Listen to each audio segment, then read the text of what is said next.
Okay, one last thing we're going to do with these insurance claims data is I'm going to get some summary statistics, and summary statistics would include the minimum, the maximum, the median, the mean,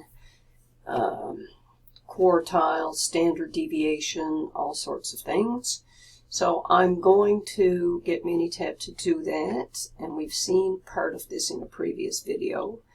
But if I'm looking for summary statistics on a set of data, generally speaking, I would use the Stat tab, Basic Statistics, and I can store these descriptive statistics, but generally speaking, I generally probably just want to display them up in the window up above. All right, now we pick the data. I want the insurance claims data. They're not broken out in any way, so I'm going to leave this blank. I go to the Statistics tab. We've seen this before.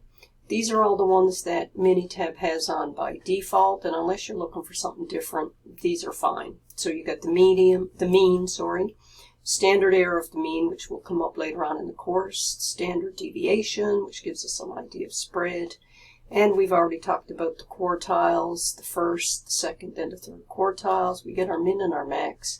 We get the number of non-missing data points, which is the actual number of data points that are here. And if a cell in my column were empty, you would see that expressed as an asterisk, and Minitab will count how many of these missing data points there are, if in fact there are any. All right, I say OK. And by the way, you can, from this window, also get a few graphs. I could get a histogram of my data without having to go through the Graph tab. And I can also get a box plot of my data without having to go through the Graph tab. So if I want both of those graphs, I say OK and OK. Here's the box plot. We've already seen it. I'm going to shrink it down. Here's a histogram. The histogram, by the way, is more or less symmetric. Comes up, got a high point. Kind of is a little bit weird here, but generally speaking, these data are pretty symmetric. Shrink that down. And then up here, I have a table, which, by the way, I could, if I was doing an assignment or whatever, I could just copy this.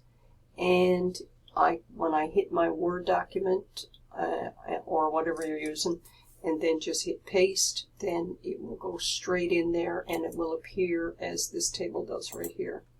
So these are ways that you can get the summary numbers in a data set, and also a way that you can get a couple of summary graphs for your data.